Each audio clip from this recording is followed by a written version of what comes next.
What if your heart stopped, and no one was there to help? That's not just a scary question. It's reality for millions of older Americans. Every year, over 800,000 Americans suffer a heart attack. Nearly half of seniors over 60 who experience one are completely alone when it happens. No help. No warning. Just you, and the clock ticking. Hi, I'm Harold Bennett. I'm 76 years old. And I'm lucky to be here. 12 years ago, I had my first heart attack in the middle of a snowstorm, no neighbors around, no phone in reach. I survived. Not because I was strong, but because I knew exactly what to do. And today, I want to show you those exact steps. These aren't just tips. They are life-saving protocols built on 40 years of real stories and the latest research from the American Heart Association and the Mayo Clinic. So let me ask you something personal. Do you live alone? Have you ever felt a strange tightness in your chest, or a wave of dizziness or fatigue that made you pause? Do you know what to do if your heart starts failing while you're standing in your kitchen? Comment below if this has ever crossed your mind. In the next 30 minutes, I'm going to walk you through 7 proven steps to survive a heart attack alone, even if you live miles from the nearest hospital. From recognizing the subtle signs, to the exact aspirin dosage, to the best position to lie in while you wait for help, this guide might save your life, or the life of someone you love. So please, hit that like button to help YouTube show this to other seniors. And subscribe if you want more practical, honest advice from someone who's been there. In just a few moments, I'll tell you the most common mistakes seniors make in the first 60 seconds of a heart attack, and how to avoid it. Don't miss it. You don't always clutch your chest and fall to the floor. Sometimes, a heart attack in seniors begins with a yawn, or a strange fatigue, or just a feeling that something isn't quite right. I'll never forget Joyce. Joyce was 83 when she walked into my clinic. Bright eyes, strong voice. She told me, "Doc, I don't feel sick, but I don't feel like myself either." She hadn't eaten anything weird. No stress. Just this overwhelming tiredness and a slight feeling of nausea. What Joyce didn't know was that she was in the early stages of a silent heart attack, the kind that often kills before it screams. She had none of the movie symptoms. No crushing chest pain, no left arm numbness. Just subtle, sneaky signals. Thanks to her neighbor, who called 911, Joyce survived. And that brings us to the first life-saving step, recognizing the early symptoms of a heart attack in older adults, especially when you're alone. Here are the 7 warning signs I want you to memorize.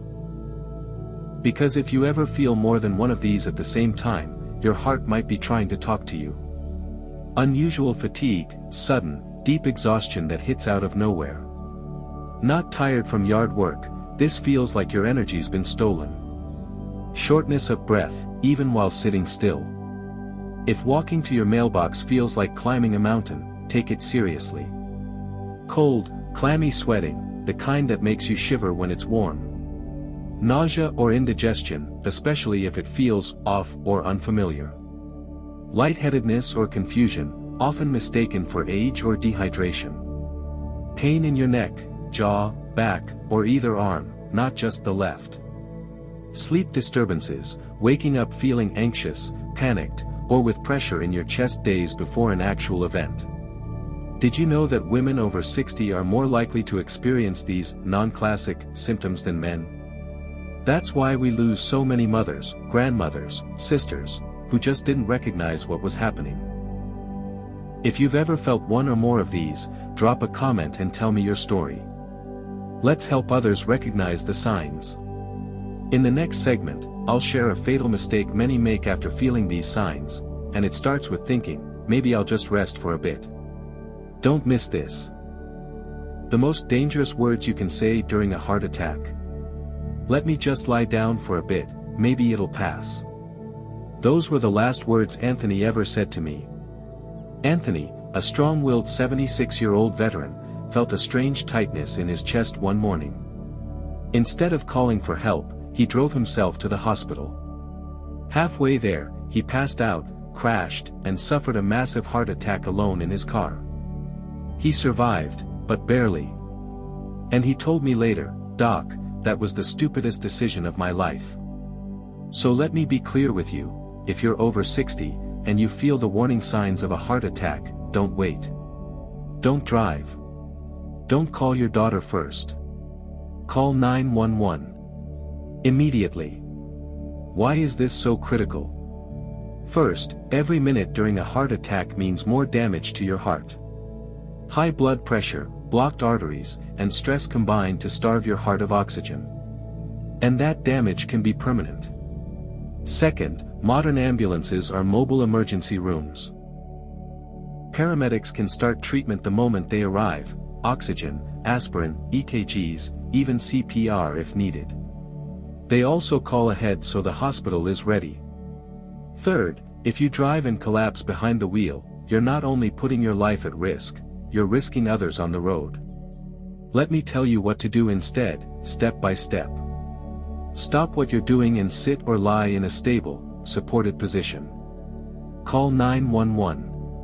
Clearly say, "I'm a senior experiencing possible heart attack symptoms."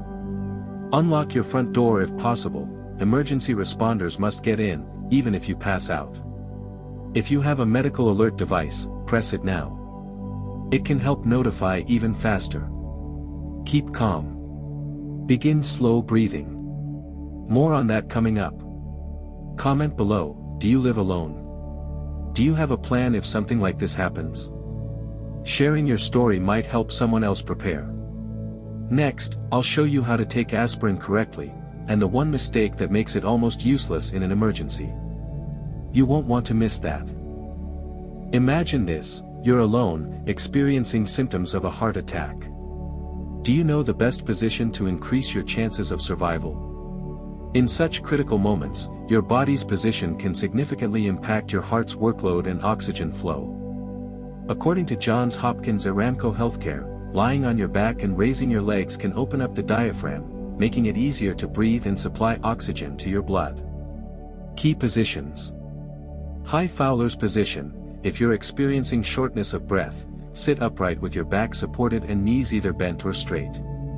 This position allows your lungs to expand more fully, reducing the workload on your heart and improving oxygen flow. Reclined position. If you're feeling lightheaded or dizzy, a slightly reclined position is better. Sit at approximately a 45 degrees angle with your back and head supported. This helps maintain blood flow to your brain while not putting extra pressure on your heart. Left side position. If you're experiencing nausea, sit upright and turn slightly to your left side. This position can help prevent aspiration if vomiting occurs. Additional tips. Loosen any tight clothing around your neck, chest, or waist to make breathing easier and reduce restriction on blood flow. If possible, cover yourself with a blanket if you feel cold, as shivering increases your heart's workload. Choose a location close to your unlocked front door where emergency responders can easily find you. Stay tuned for the next segment, where we'll discuss a breathing technique that can help manage pain and anxiety during a heart attack. During a heart attack, panic can be your worst enemy. But what if I told you that a simple breathing technique could help you regain control and potentially save your life? When experiencing a heart attack, your body's natural response is to panic, leading to rapid breathing and increased heart rate. This reaction can exacerbate the situation. However, the 4-7-8 breathing technique, rooted in ancient yogic practices, can activate your parasympathetic nervous system, promoting relaxation and reducing heart strain. How to perform the 4-7-8 breathing technique. Inhale quietly through your nose for 4 seconds.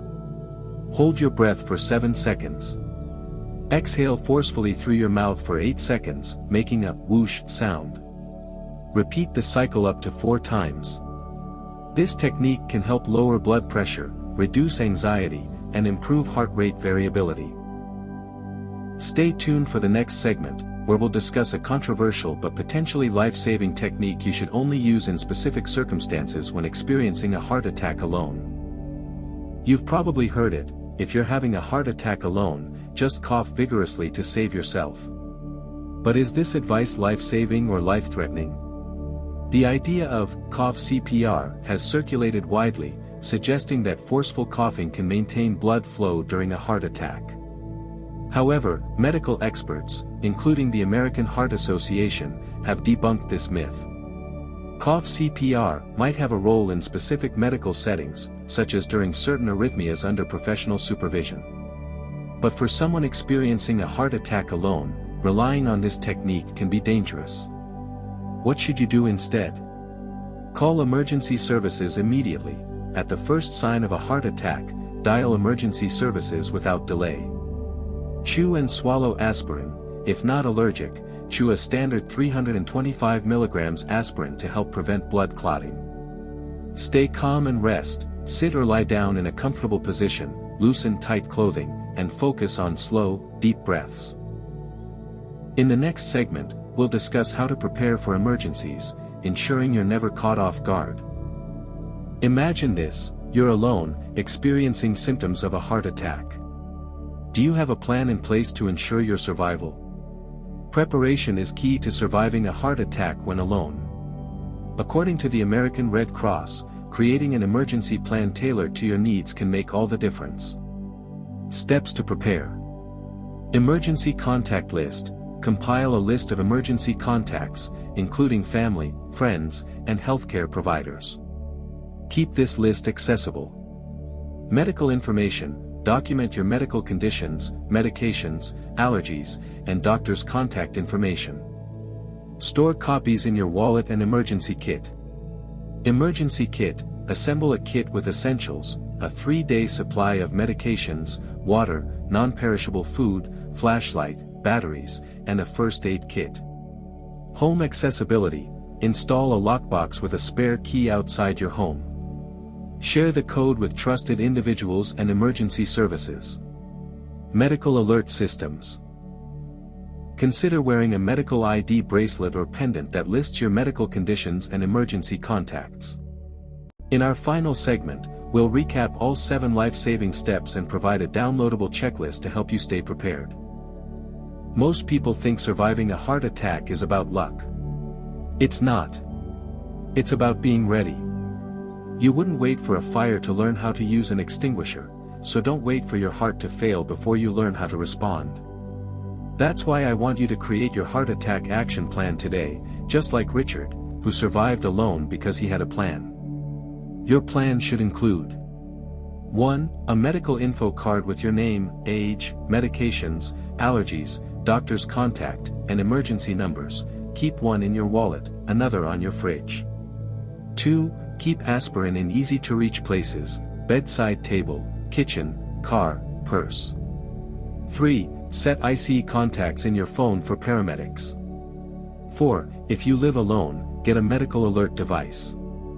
5. Make sure your house number is visible from the street. 6. Choose a safe, visible place in your home to wait if a heart attack happens. 7. Practice. Walk through the steps, call 911, unlock the door, chew aspirin. 8. Review and update the plan every 6 months.